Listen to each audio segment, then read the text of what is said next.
Hello humans, welcome to the M-Word podcast brought to you by Martin, that's me, and Matt. That's him. Today we're joined by the Kinley crew. Hello. Hello. Hello. Laura, Juan, thanks for joining us and spending some time. As I said just before we came on air, I was looking at your bios and I think we could probably sit here for a couple of days and talk about all the achievements, but let's see what we can get through. I want to start with a couple of quotes actually, if you don't mind, and maybe if I start with the ladies first, if that's all right. Just from reading your bio and then picking out a quote, and I just want you to think about what that quote means to you in relation to your achievements, I guess. And so it says, or we say, do not judge me by my success, judge me by how many times I fall down and get back up. So that's Nelson Mandela. So I was just reading in your bio, you had injuries, fever, glandular fever, etc. Just talk a bit about those, obviously massive successes, not to take that side away, but just a bit about what that kind of resonates with you, maybe that quote, and what you think of that for you in your career. Yeah, I think over the whole course of my career, really, there have been a lot of different setbacks. I think it does test you, it makes you resilient, it makes you, do you know what I mean, work hard to kind of overcome it and come back to where you were beforehand. And I think when you do come back after something like that, it almost means more because, you know, it takes a lot to overcome these things. So I think even through the hard times, it makes the good times after that even better. Where do you get that resilience from, do you think? I don't know. I think I'm quite stubborn and determined. So I think I don't like being something else, almost like I don't like not being in control. So I think almost that comeback is on my own terms and my choice. So I think that's probably where it comes from a little bit, maybe a little bit genetic as well. The stubbornness, genetic. I don't know where that comes from. No idea where that comes from. No. So one for you as well, Juan. It's from a Chinese philosopher, because we all love those, don't we? Confucius. And I tell you why I mention it, because I wouldn't mind you telling the story after, but when I read this quote, it reminded me of a story you've told me before. So the quote is, it does not matter how slowly you go, as long as you do not stop. And that quote reminds me of your Kona story. Not because you were slow, but again, the perseverance of the problem. So maybe just if you can recap as quick or as slow as you wish your experience in Kona. So for those that don't know, it's Ironman Championships. So you kind of win age categories wherever around the globe. You go to Kona in Hawaii. You represented your age category in Kona. Obviously, you're kind of really the pinnacle of triathletes endeavors. And so you're in Kona. What went? Yeah, well, to get to Kona was a big struggle. I missed out in qualification when I went to Switzerland. That was a big disappointment. Only just missed out. And then qualified when I won Copenhagen Ironman in 2019. So big achievement was to go to Kona. Not very many people go to Kona. And I know they've changed it now, so it's every other year, the men and the women, but in the fortunate year was that I went was men and women both competed at Kona. So probably the biggest race of my life, and get there, had a reasonable swim for me, not really a great swimmer. Ironically, Laura is a great swimmer. Got out of the swim, started on the bike, and that was my strength at the time. And probably within 5 miles of the bike, was involved in an accident. Somebody crashed in front of me. I saw it, braked, and somebody behind me on tri-bars didn't see it, ran straight into the back of me and snapped the rear derailleur off the bike. The rear derailleur on my bike was actually part of the frame. It was a Cervelo. So waited after I had a little tantrum and threw my helmet and the bike in the hedge, thinking I've travelled 4,000 miles to get here, and it's all gone wrong within an hour and a half. A mechanic came and said, well, we can probably cut the chain and you can just put it in a single speed and you can probably get back to your hotel. So we cut it and he said, which gear do you want to put it in? I think I probably had a 56 on the front and a middle of the block at the back. And I said, oh, just cut it somewhere near there. Because at the time we were on a little bit of a downhill, and I think that's where the accident happened. Put it into that, and I started riding it, going back to what in my mind was originally going back to the hotel. And then I thought, well, why don't I just try and see how far I can actually get on this course? I'd ridden most of the course on the Queen's Highway for probably 3/4 of it. I hadn't ridden the hill at the end. And going along it, it was probably bit deceptive, little bit of a tail breeze, and then thought, I might as well try and ride the whole lot on the one gear. Thinking back, it might have been a big mistake. So just how far is that ride, just so people know? So it was 56 mile out and 56 mile back, so 112 miles. So I probably still had 100 mile to go when the accident happened.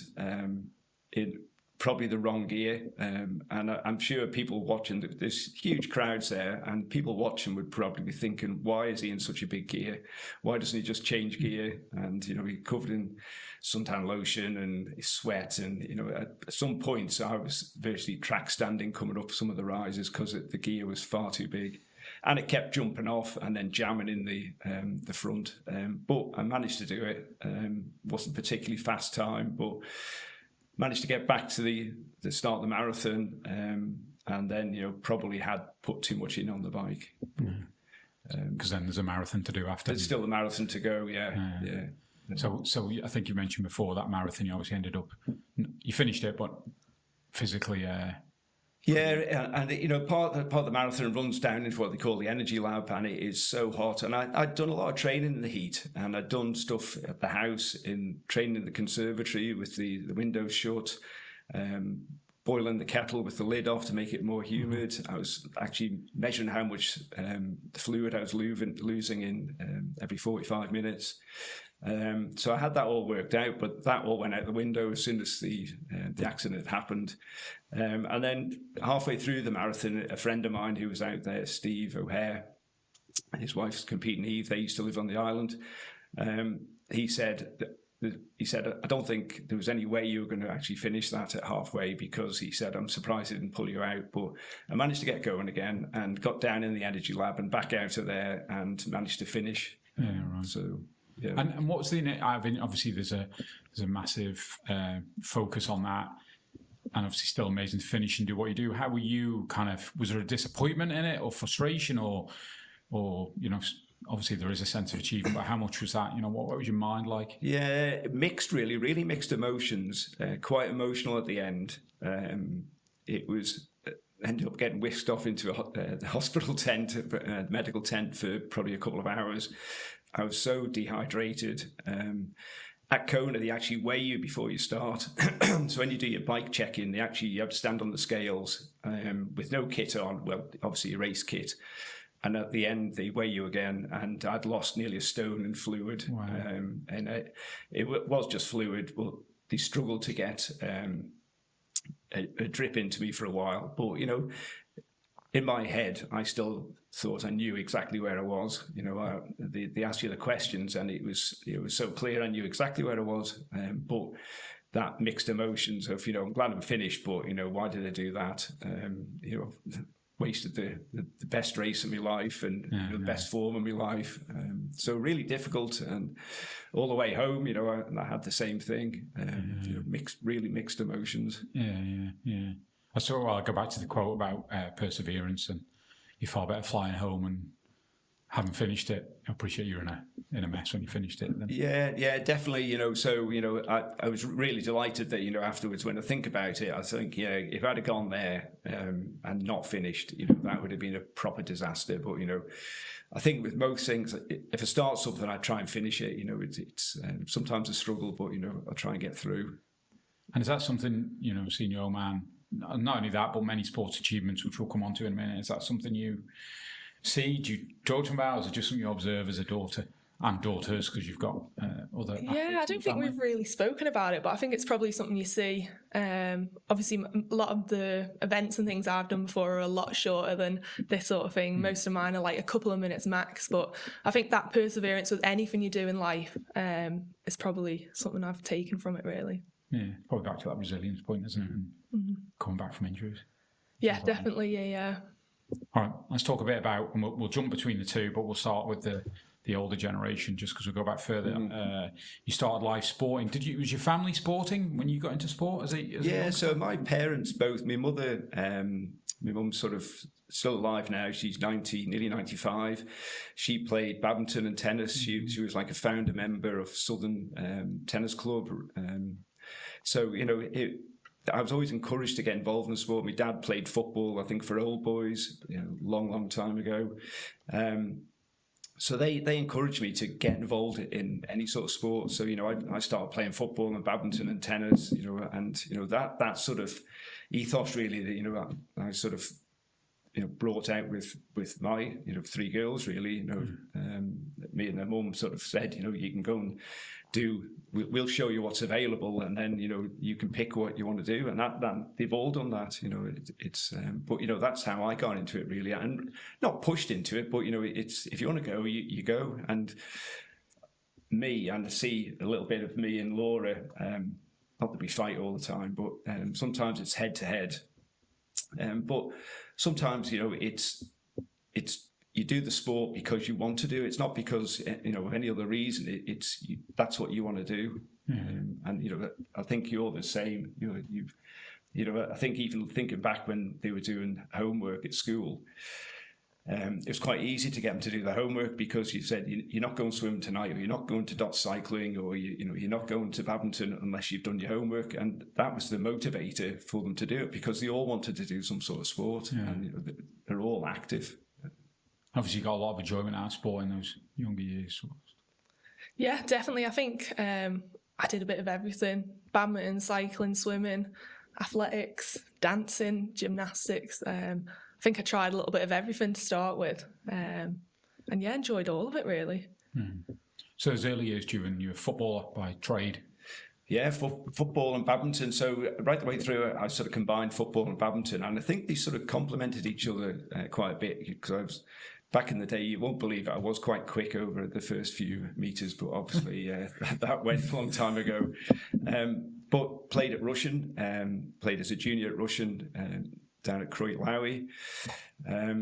Got picked for the first team when I was 15, which was a big achievement, playing along probably some of the best Ireland footballers at the time. There was like Sir Gareth Jones, Eric Nelson, Chris Oates, the late Neil Shimon, and really fortunate to play in a really good team, and we won all the major honours. And so I learned a lot from that. But, some of the competitiveness that came out in that was that they're probably 10 years older than me. So I was really the youngster. And, I remember the very first game I played in the first team was my school teacher, Chickney, and he was the games teacher at Castle Rush, and he was playing.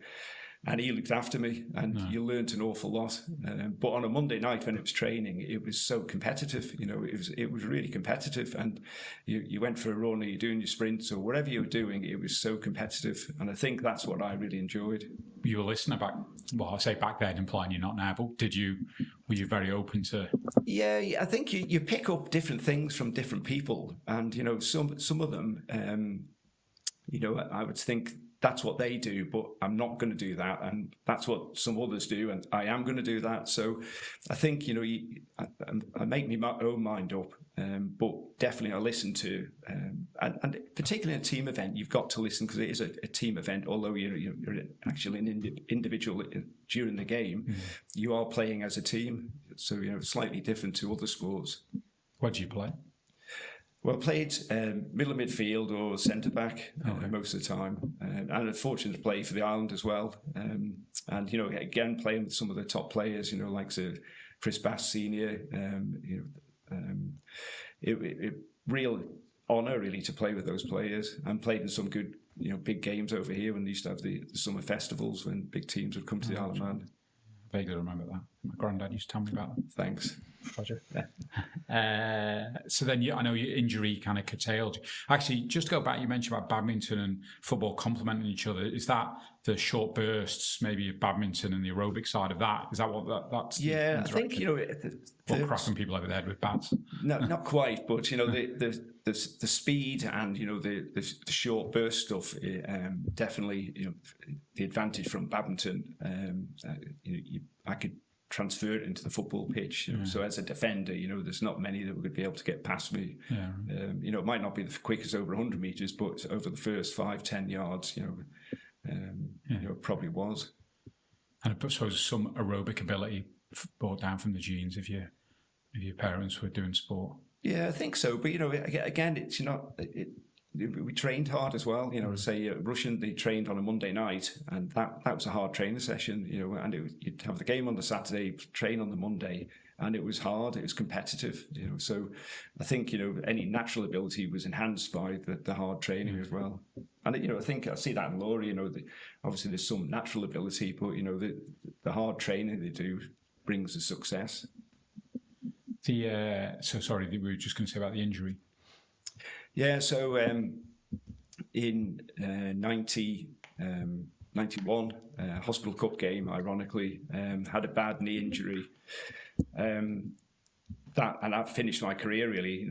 I didn't play after that. I was 28 at the time. Snapped my cruciate ligament, had 7 operations on my knee. And ironically, got into triathlon from the physio. The late Ivan Meller, who was the physio at the hospital, said, you need to do a bit of swimming, you need to do a bit of cycling, you can run, but only run in a straight line. And, that sort of set me off in doing triathlon, really. Does that still give you aggro now, Yeah, I still have problems with it. The last surgeon who operated on me said you'll have problems with your knee when you're in your 40s, and I'm a little bit older than that now, so I'm still managing to do a little bit. Yeah, to say the least. Yeah, okay. So then triathlon, I guess back then was, maybe a fringe sport we call it. It's grown in popularity in more recent years. Yeah. So what was the scene like back? So the Isle of Man had quite a healthy club, really, Manx Tri Club. And, I sort of jumped in on the back of that, really. And there was the likes of Ian Brand, Dickie Fletcher, Graham Stiggin too, people who we've all raced against over various things, who were the sort of founder members. And, it was a growing sport. And, the first time it appeared in the Island Games was in the Isle of Man. So, it was one of those that it was developing all the time. Yeah. And it was something I wanted to get into, and I really enjoyed it. Yeah. And I know you represented the island on a few occasions, in the Island Games. Let's talk about the Island Games for badminton and then into tri as well. Yeah, so Island Games, and don't laugh because I did compete in the very first Island Games in 1985. And that was for badminton. I went to 4 Island Games for badminton, and then I think it's 6 games I've been to for triathlon. Yeah, right. And so on the badminton front in the games, what was the competition level like in that? Really good. And again, the Guernsey, Jersey were always the strong islands, really, in badminton. And we won our first medal in, I can't remember what year it was, Ireland, I think it was, 89-ish. And we won a team bronze, and that was a big achievement for the Isle of Man. We hadn't won a medal up until that point. Yeah, right. Obviously, you won't remember any of that. Do you know a lot of your dad's story? A little bit. There's a lot at my grandma's, his mum's house. I think the medals are there, aren't they, in the cabinet? So I've seen little bits of it. Yeah. So when we look at your swimming career, what ultimately put you down that pathway, do you think, when you look back? Just something you love the most? Or? It probably wasn't the one I enjoyed the most, really. At the time, I think I was about 13, 14. I was doing a lot of badminton and cycling and swimming, and I was representing the Isle of Man. I'd been away with Dot cycling in Ireland around the velodrome. I'd played in North, West and in Yorkshire for badminton. And I think my swimming seemed to come along quite a bit at that point. And I remember my coach Sasha at the time, and he said to me if I really committed to it, I stood a chance of qualifying for the Island Games. So I think that's kind of what led me down the swimming route a little bit more, at the thought of having these opportunities, more so than probably the enjoyment at the time. It's probably the least social one out of all of them. So as a 14-year-old, that's probably what I would have picked. But I think the opportunity that I could have had, and I did have, probably led me down that path. And you've got, obviously there's so many disciplines within, I don't know a huge amount about swimming, but you kind of seem to have, people have the niche of the shorter or medium and I guess longer distances. What drew you to the short distance? Was that just something you naturally gravitated to? And then the times of strokes as well? Again, not known to people typically. How does... Yeah, so I've always been a breaststroker. I remember I was chatting to you and Mum about it not long ago, and so I used to go to swimming lessons when I was 4 or 5, down at the Cherry Orchard. So that started with a friend from school, Laura and Kelly, and we went on to do Island Games together. And it was her grandma, is it? Kay Batty used to teach us. So I remember kind of Alana would be around doing front crawl, like whizzing around the pool, and I would be plodding around. And Kay would always say to me, just swim breaststroke, like you've got a natural talent. And I remember at the time thinking, oh, do you know what I mean? I'm slow plodding around. So I think that's kind of was always something I probably lent a little bit more towards. I'd say I wouldn't say natural talent, because I don't think I really progressed in it until I got a lot older and I was training more. But I think the technique wise, it was just one of those things that I could do quite well from even 5 years old. Yeah. And do you do the other two, backstroke or however many more there are, backstroke, front crawl? Like, do you compete in those ones as well? So I compete in front crawl, and I have done a couple of IMs before. So individual medley, that's when you swim a little bit of everything, but primarily breaststroke with a little bit of front crawl. Yeah. It's amazing. But you obviously swim a lot as well during the techniques. Obviously, from what I understand, so important. I think I met you down the pool actually once when you were basically trying to teach me to swim. Yeah. How important that technique is. Yeah, definitely. I think sometimes the harder you try, the slower you go. So it's almost, once you've got that technique, it's really utilising that to kind of swim like a little bit faster. Sometimes the more you put into it and the quicker you move your arms, you will go slower. Yeah. So when we talk about that, and I think of, let's say, cycling in these marginal gains and everything, all this technology, and how we're always trying to eke out that, again, complete noob in swimming. How do you get faster if you're just doing breaststroke? Because you must have done that for years of that same motion. What do you drill into to get faster? How do you improve that? I think once you've got your technique, a lot of it's kind of like your strength and your power. So now a lot of swimmers will do, especially for the shorter races, kind of the sprint ones, a lot of it's in the gym as well, like that S&C stuff you do behind the scenes. So I think once, that technique's in place, it's really kind of getting stronger in those positions and those actions that you're doing in the water. So I'm glad you mentioned that and talk about getting and improving. Tell us a story about, I believe, around some numbers, 1, 11, 11. What does that mean to you? Yeah, so I think it was after I'd competed at my first Island Games and Commonwealth Youth Games 2011. I must have met some psychologist who was talking about these goals and how you should have them up on the wall and everything. So I set a goal for my 100 breaststroke, and it was 1, 11, 11. And I think I stuck it everywhere in the house, in my bedroom, in the bathroom, in the kitchen, by all the light switches. So I remember saying, like, if you can see it, then it becomes more realistic then. And I did swim faster than that time, probably a year or 2 later. Right. And was that qualifying time for? So that's what qualified me for, I think, when I swam at the Olympic trials at 16, Right. Okay. 15. Okay. Yeah. So obviously then we go back, you obviously start swimming for the island, you get noticed here. Talks a bit about those trials and how that came about and that part of that journey. Yeah, so I kind of came through in swimming more 2011. So that's when I did Island Games and Commonwealth Youth Games that year. And I remember going to a meet in the January in 2012. My coach at the time, Sasha, was leaving. So I think I went with my mum, and I turned up, swam my race. I got a 2-second PB, and I was suddenly told you qualified for these Olympic trials. And at the time, I didn't really know that much about it. And then that was I think it was April time that year. So my coach had left, so me and my mum rock up at the London Aquatic Centre for the Olympic trials, like the biggest race I've ever done. No coach, she's on poolside. And yeah, it was. We were sat in breakfast with Rebecca Adlington, Liam Tancock, he was world record holder at the time. And as a 15-year-old, I was a little bit starstruck, but I mean, the experience was unbelievable. That was the first kind of big event they'd held in the London Aquatic Centre, obviously before the Olympics there in 2012. What was your mindset there?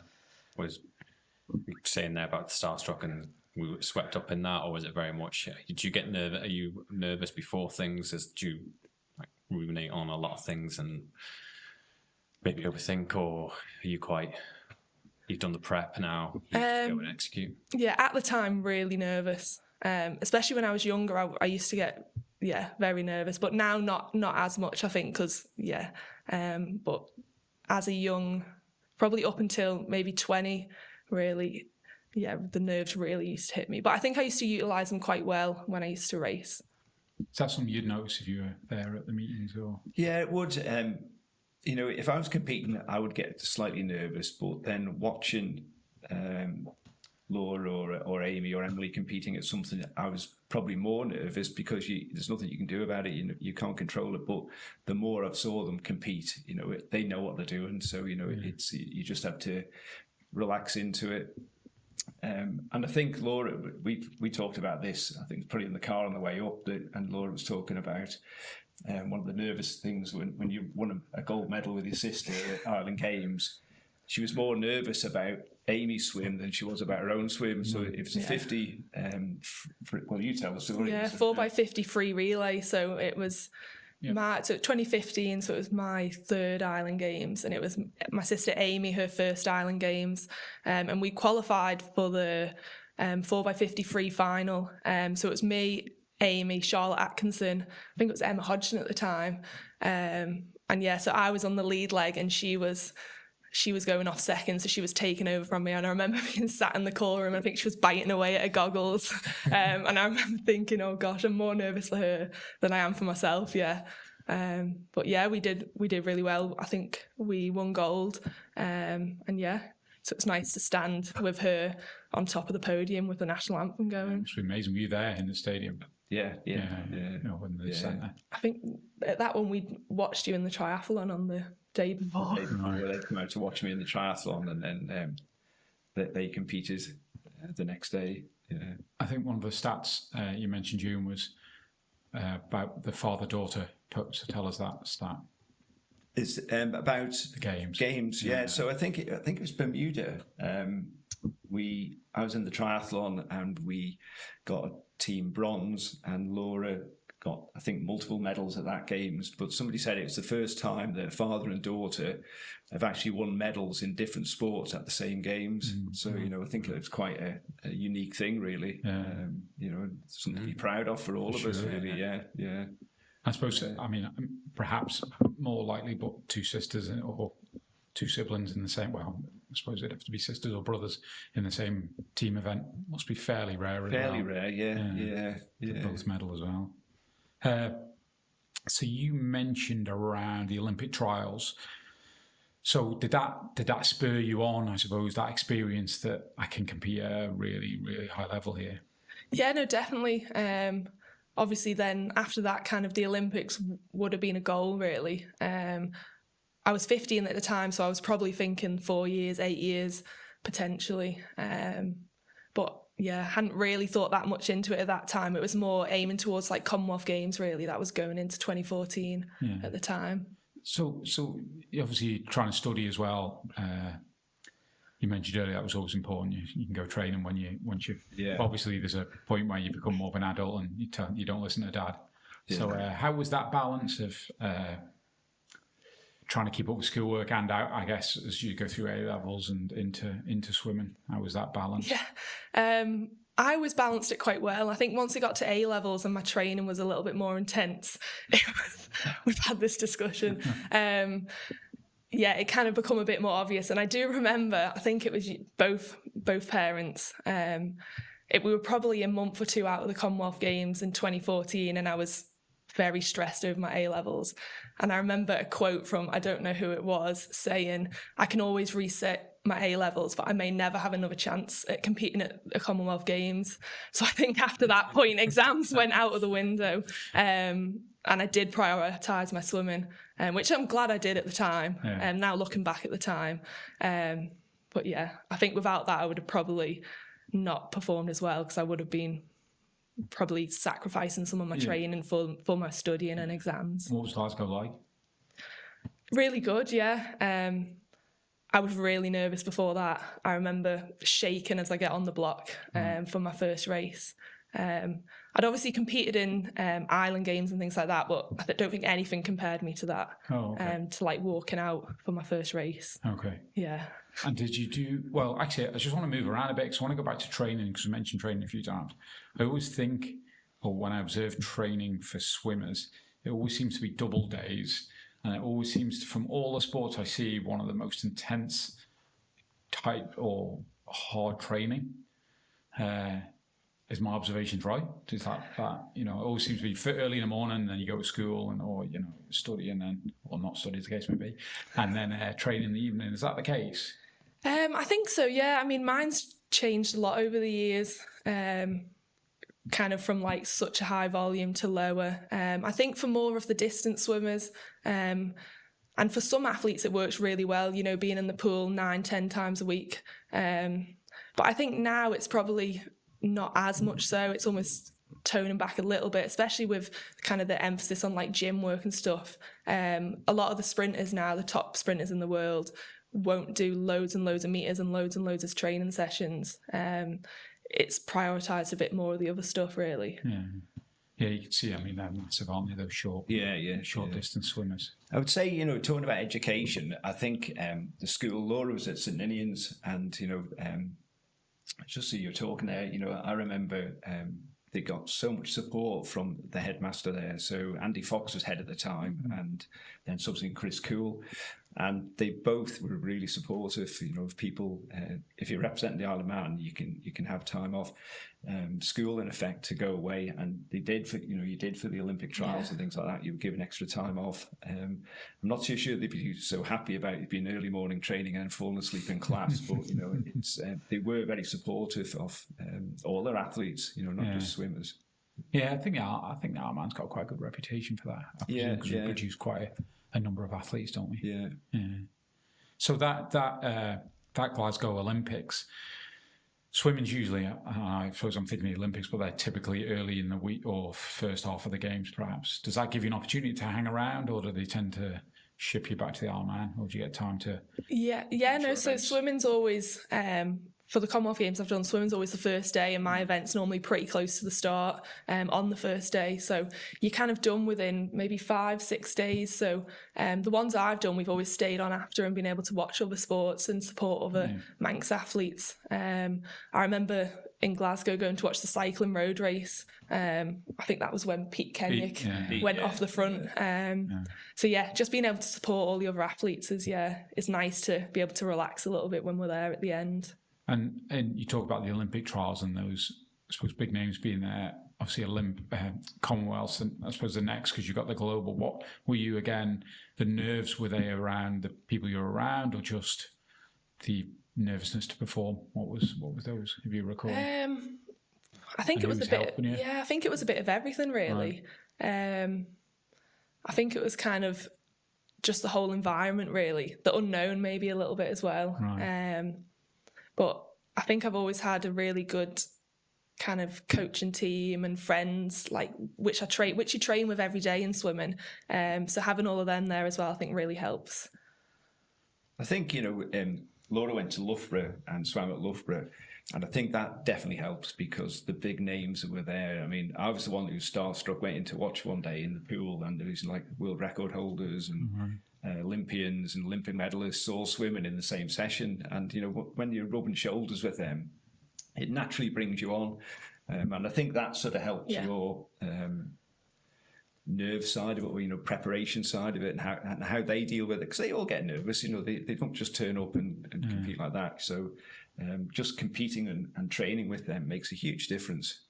I've just again chatting with athletes, I find the common theme as well is that as people get older, I appreciate we're different generations here, but you come to learn that the performance, it's really all about the process before that moment, and that if that's done as best of your ability, then really the day is almost irrelevant. Yeah, absolutely.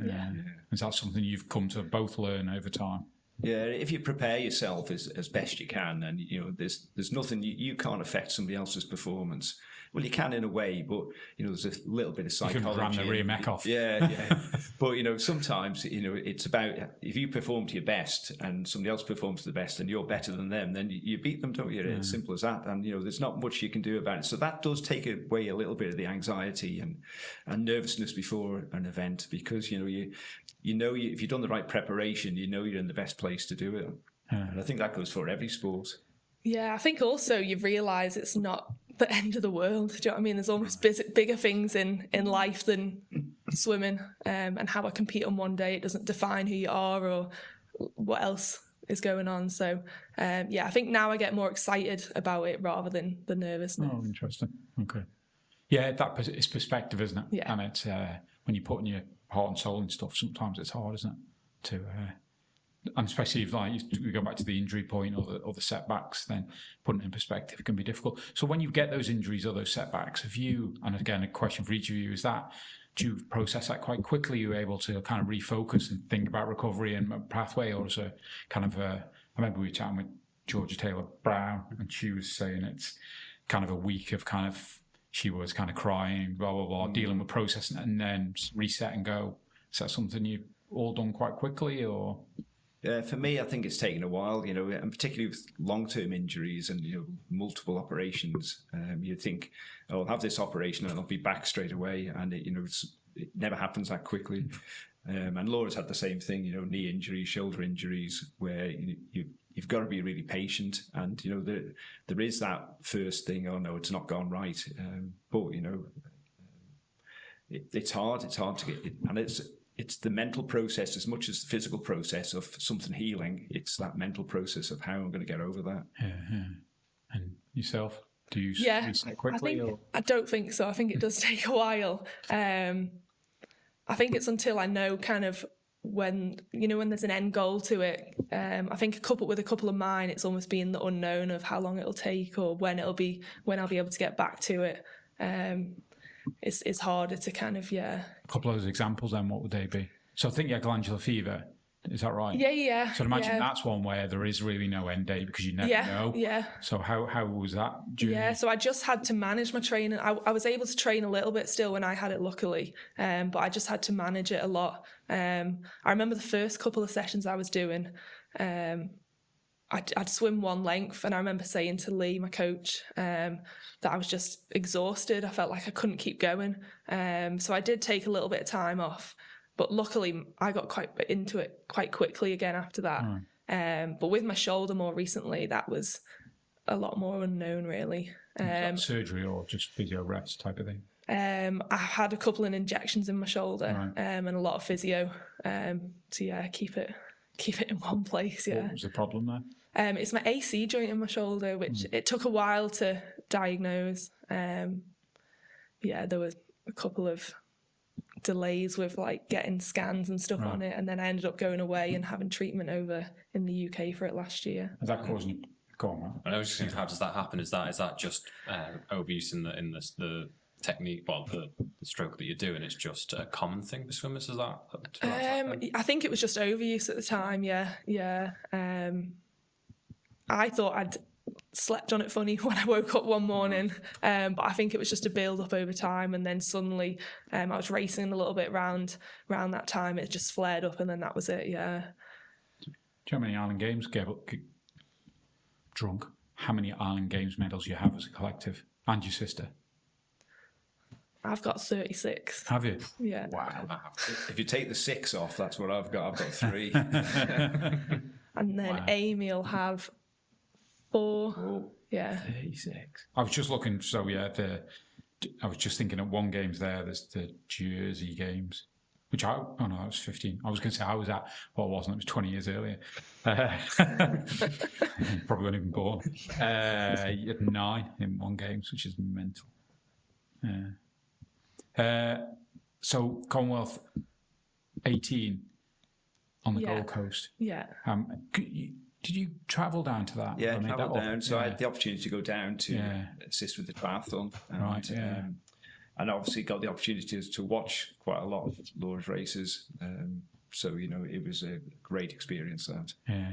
And, that Laura was at Loughborough at the time, and, was on a 3-year degree programme, swimming at Loughborough, and they had the great idea if they split the 3 years and make it 4 years, you can actually stay at Loughborough and swim, and you'll go straight to Commonwealth Games from training at Loughborough. Oh, right, okay. Which is really handy when I'm the one that's paying, Yeah, makes sense. paying for it. So, it was, but, you had to get permission from the head of faculty, didn't you? Yeah. The head of swimming. I think it was your swim coach who came up with that idea, and it worked out really well. So she was able to Laura stayed at Loughborough to train for Commonwealth Games specifically. And what was the experience like down there and performances? Yeah, really good. I think I swam personal best in all my races, and then I got into 2 individual semi-finals, and then as a relay, a girls' relay, we swam in the final, Right. 4x100 medley, and I think we got an island record by 20 seconds in that one. Wow. But yeah, that was I think even to this day, that's the biggest amount of spectators I've ever competed at. I think there were 15,000 there, temporary stands, outdoor pool. Oh, okay. And I remember going up for my first race, I think it was 50 breaststroke, and at the start of a swim race, they'll blow the whistle and everything will go quiet, but you'll occasionally hear like a couple of people shout things and stuff.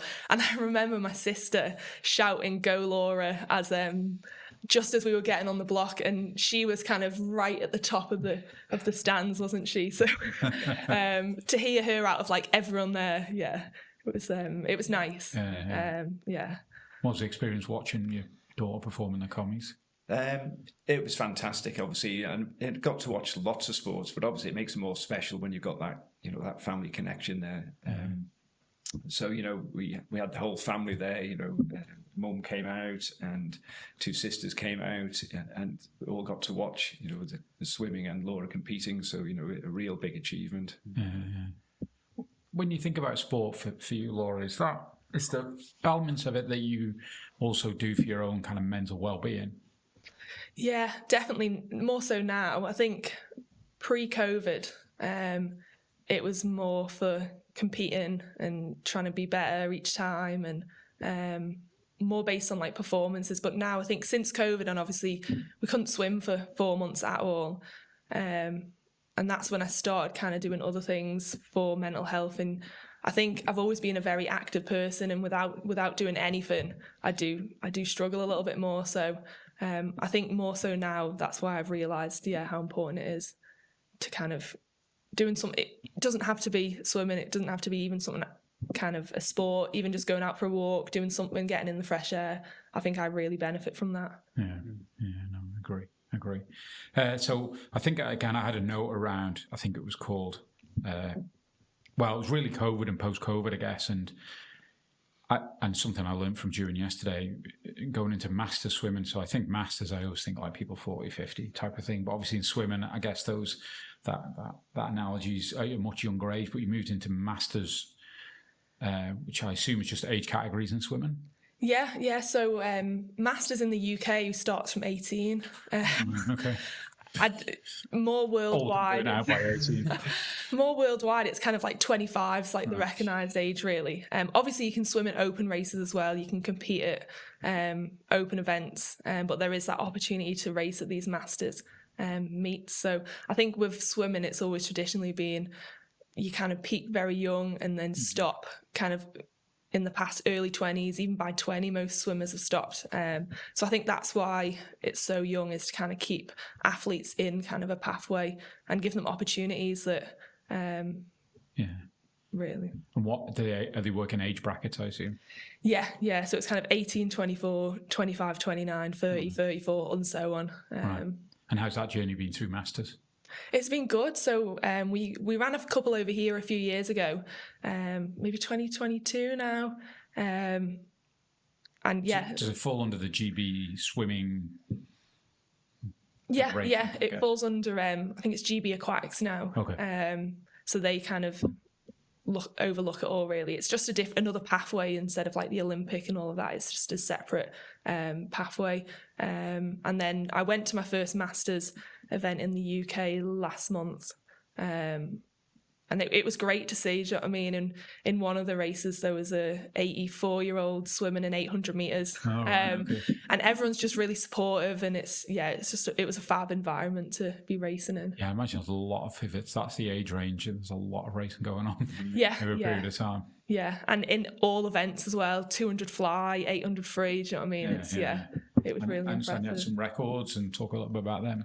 Yeah, so I broke in 2022 when we swam it on the island, I broke the 50 breaststroke record. So that would have been 25 to 29. Right. And that was short course. And then I broke the long course 50 breaststroke record last month in the same age group. And I won 2 golds and a silver in my 3 races there.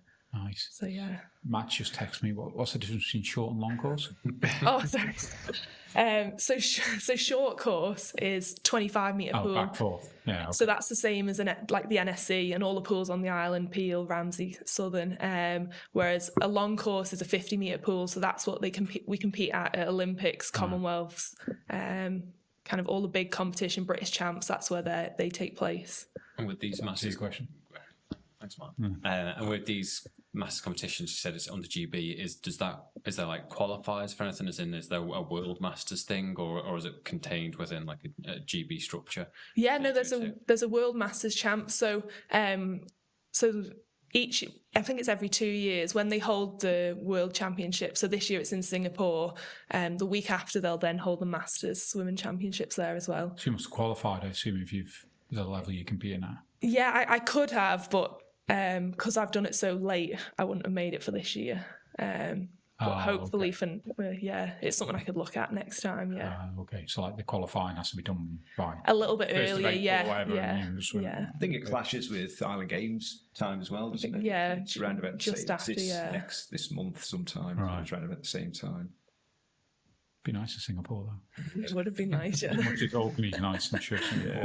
Sorry, one next in there because it's that competitive mind in you still wanting to compete and go away to these massive events and go and at the highest level you can do. Just when you're talking about the way that you change the perspective in which you look at sport. So when you're doing it now, how do I get to the highest level? Or are you doing it more enjoyment? Just interesting.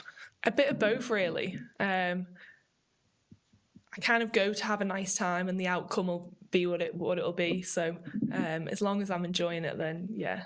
And as long as I continue to enjoy it and my body allows me to carry on, I don't know how much longer that'll be, but we'll see. Let's talk flag bearing. So 22 Commonwealth again, Birmingham. So you were joint flag bearer with Cav. What was that experience? Because again, obviously, it's for sport and careers for yourself. It's the sharp end, and you're also with a global superstar as well. Although he's obviously someone we all know. What was that experience like? And I suppose finding out, just that whole journey of finding out, and then. Yeah, I don't think I could believe it when I was asked initially. It was probably a bit overwhelming, really.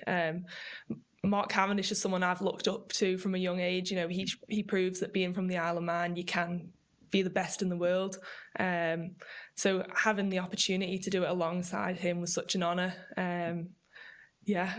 Really, really good. What's it like waiting in the tunnel to get? I assume it's the tunnel you wait to get called out as a nation and. You can obviously hear all the other countries going out first and all the crowd because they normally do them in big stadiums, so they're usually like big football stadiums with 80,000 people or so in it. Exciting, I think. I don't get that nervous of things like that. Just excitement. And with swimming being an early event, is that like if we go to the Island Games, I'm appreciating we'll talk about that in a minute. Flag bearing this year, have you been to all opening ceremonies, or sometimes because swimming's early, they don't want you on your feet, or have you missed them through your time? Yeah, so I went to Glasgow, but we just walked in and then left straight away. Right. So the opening ceremony was next to where we were staying.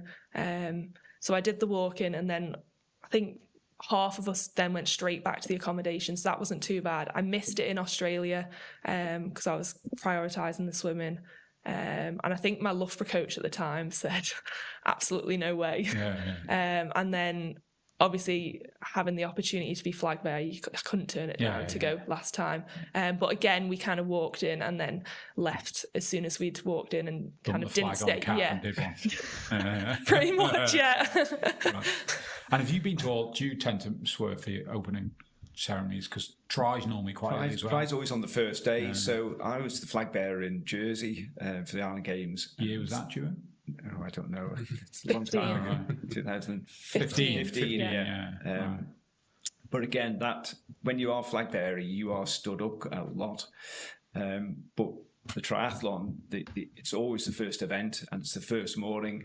So the opening ceremony is Saturday night and the triathlon will be Sunday morning. So it'll be interesting to see whether you go to the opening ceremony, Matt, for Orkney. Yeah, as you said, it'd probably be similar. It's good for the experience and everything. Yeah, definitely. If it allows walking and then complete. I always remember the year when at Gibraltar when we did that and we walked in. And they've got the camera crews and everything doing that. And literally, we were the only ones who decided to walk off the camera and nicely pans to us all, just feeling like they're the ones who are leaving. Yeah, exactly. Yeah, great moment. So flag bearing this year for the Island Games. Yeah. I was obviously shocked, but also it's a real proud moment to be asked to have that opportunity to do it. Yeah. And just to go back to is that the most someone's got for Island medals? Can't be far off. I can't think too many people have more than 37 medals. Don't know, not sure. Someone must know that stat. I thought you'd know that stat. No, I don't know that one. Can't think of two, like, maybe there is, but it's got more than 37 Island Games medals. No, I don't know. I have to look at that one. So, yeah, flag bearing this year, and so you probably won't be scooting straight off. Yeah, so we're quite lucky with Island Games. There's no swimming on the day after. Okay. So the opening ceremony will be the Saturday, then we'll be off on the Sunday, and our racing starts on the Monday. So it's a little bit different. We've kind of got a day in between to get rid of the hangover. Yeah, keep your feet up and And again, I don't know, but again, I suppose I haven't done it as a in 15. Again, I imagine on the Isle of Man, there's not too many father, daughter, or sons, etc., that have had that honour as well. No, I don't think so. I think I got picked because I was probably the oldest person there competing in the team. And they normally have a water carrier, which is another role. They have the youngest person doing that. So generally, that's somebody from gymnastics, isn't it? Which it's the last few have been gymnastics or swimming. Yeah. So it is a great honour to just be there carrying that Isle of Man flag. Yeah. And water carriers literally just carrying water for everyone, I see. Yeah, it's to do with the islands. They combine all the waters from the different islands and they bring it to the next games, and it's part of the ceremony of the opening of handing the water over. So each island brings water from its own island. Oh, okay. Yeah, maybe it's like bringing islands together. I think that's kind of part of what the Island Games. Yeah, motto until I go into the opening ceremony. So you mentioned in the bio during about making the kids competitive, and that I guess as a youngster, if you're competing against them in whatever, I guess even as a game of chess, that you would never I know what you're going to say. give them any space. No. Is that a balance between you and your competitive edge, or two, I'm teaching them a lesson here about how to win? I think it's a bit of both, really. It's I think they'd say the same. Yeah, and I see some people who let children win, and it's like a false win, really. So all my three, and they can all beat me at most things now, but when they beat you, they beat you on merit, and whether it's running, swimming, cycling, or whatever it might be, badminton, tennis, they win on merit, and I think they've all quite enjoyed that. I said before, me and Laura are quite alike, and it sometimes becomes too competitive, probably an unhealthy competitiveness, but. I would never let them win. You encourage them, but you just don't let them win. Encourage them as you beat them. Yeah. And you've seen that experience. Yeah, definitely. Yeah, we weren't allowed to win anything. I don't think I ever really won anything until I started beating him at swimming. And even then, I think he's still in denial. I can swim faster than him. Do you think then, assuming you haven't got kids, no. When you have kids, do you think you'd approach it the same way? Potentially, maybe not as much so.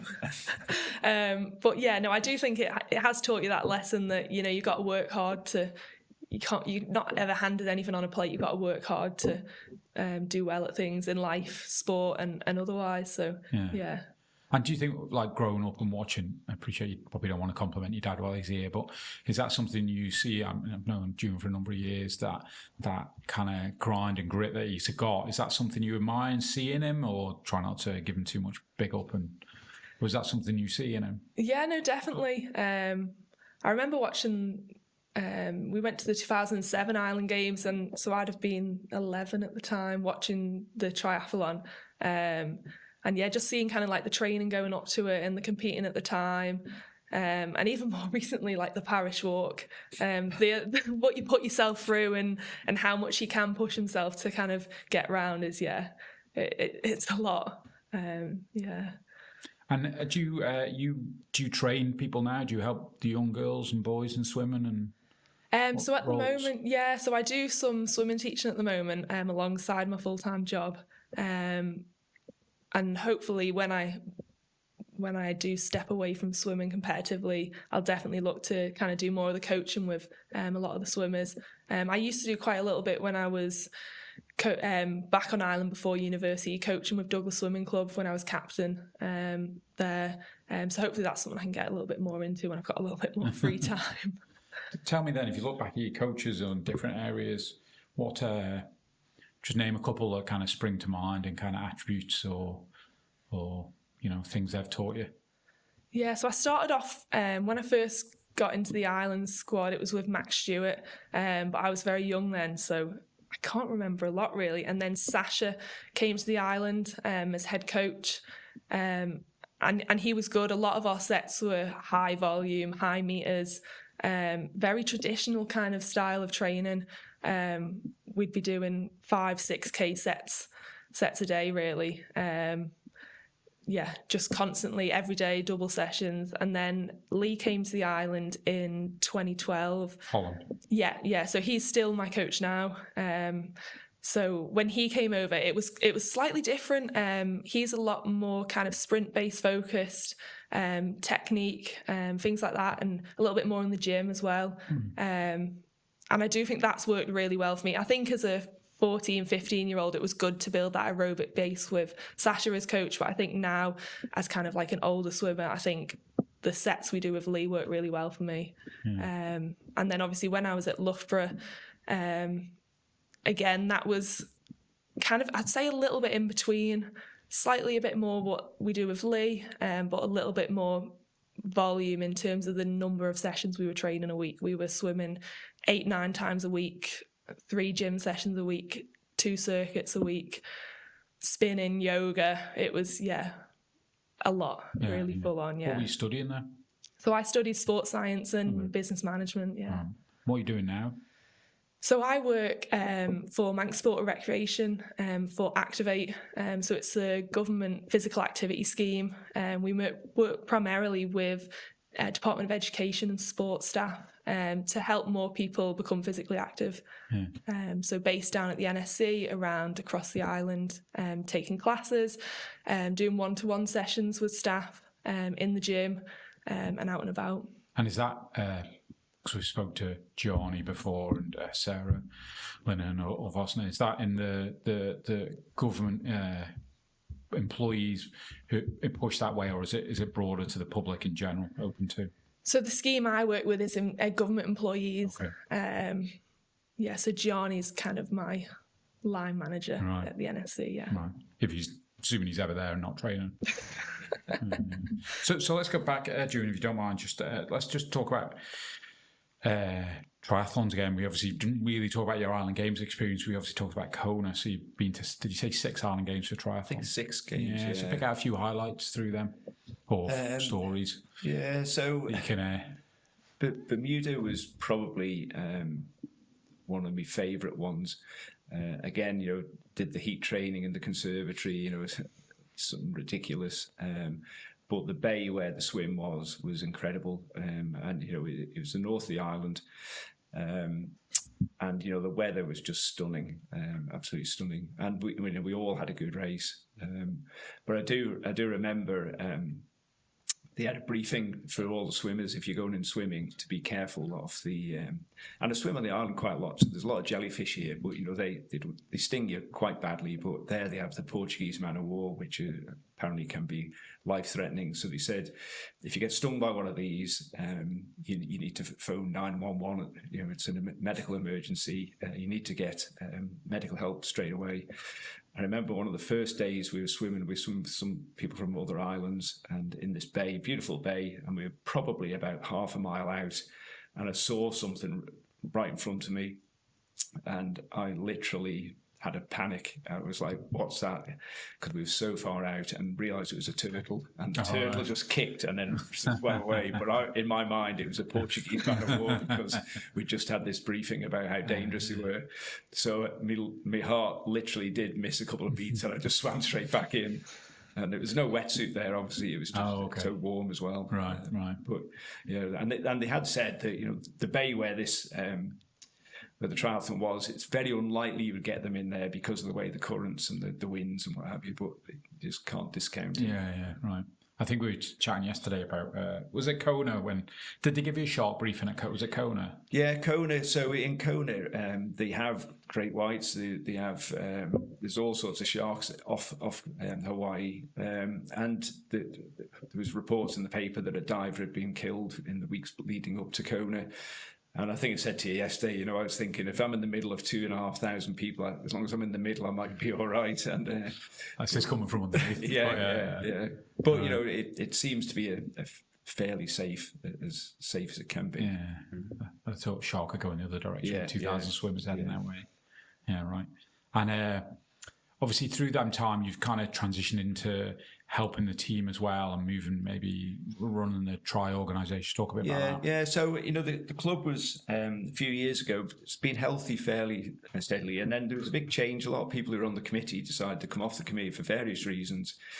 So I took on the chairman role. I've been involved in event organising and island games and competing and doing everything for a while. And we've got a great new committee. We've got some younger people now. I'm still chairman of the club and the association.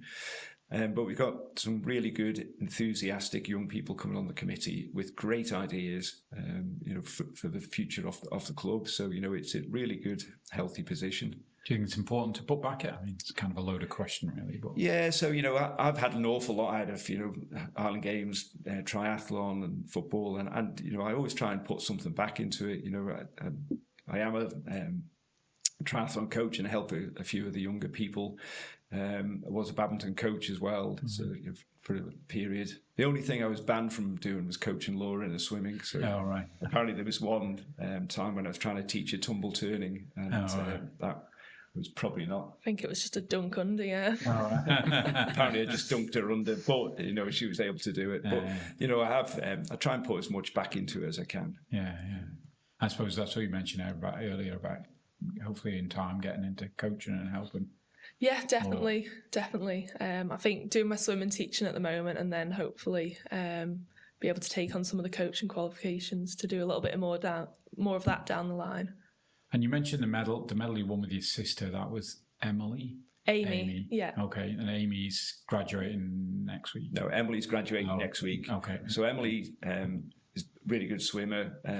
Not swam at Island Games, but since being at university, he's got into a rowing. And obviously it must be the competitiveness. She's done really well at that. So I think they medalled at Bucks this year in one of them. I don't know the names, the double sculling or whatever it is. So was really into that. So, the sporting line carries on as well. And then that leaves Amy, who's in Australia. And did she do sport down there, or is she chilling out down there? No, she's competing. She's competing in Masters down in Masters, which is like even bigger than it is in the UK. Masters swimming. She plays netball. She's running. She's doing everything. As they do. So Island Games, well, as we record this next week, but Island Games in Orkney, what events are you in up there? So I'm in 3 individual races, 50 metres and 100 metre breaststroke and 50 metre front crawl, and then we'll also have some relays as well. Right. And are you, I assume, one of the favourites? Is that, or is it sometimes hard with islands? Yeah. You don't always know what's going on elsewhere. There's a lot of good girls that I race going to Island Games. One of the girls I swim against, I've competed at Island Games with her since 2011, and she has recently, over the last few years, competed at World Champs, European Champs. She missed the Olympics by 0.1 of a second. She came second at the British Championship. So she's there. So it'll be tough competition. And there's a couple of younger ones coming through from Guernsey, Faroes that are kind of 16, 17. So you don't really know till you get there. But it'll be a good competition either way. Yeah. And do you plan on carrying on Island Games, or is there a point where I've done that? I'm not sure at the moment. Yeah. It's on the Isle of Man next, isn't it? Is that right? No, It's in small. Yeah. So Faroes next time. 29, so 4 years. Yeah. Okay. Yeah. Keep going for 4 years. Yeah, so it's Faroe Islands next time. Oh, Initially it was Faroes. Yennismon, but they dropped out. So I think Faroes took over last year. Because initially there was not going to be any swimming in it, but there is in Faroes. So, Yeah, cool. Well, thanks for joining us. I want to say, first of all, good luck at the games. And same to Thank Matt. you. Yeah, He's up there good doing the luck, triathlon. both of you, So, yeah. good luck to both of you. And skirting the opening ceremony. And, thanks for both joining us. Really interesting getting your backstories and the Kinley grit and athletic pedigree that I see every Saturday. Thanks for joining us. Yeah, no, thanks very much. Thank you. It's word out from on. And word out from Matt. Poor flimsy humans. Don't you wish you were flawless like me? A towering inferno of physical perfection? I hate to pop your blimp-like ego, but you're not perfect.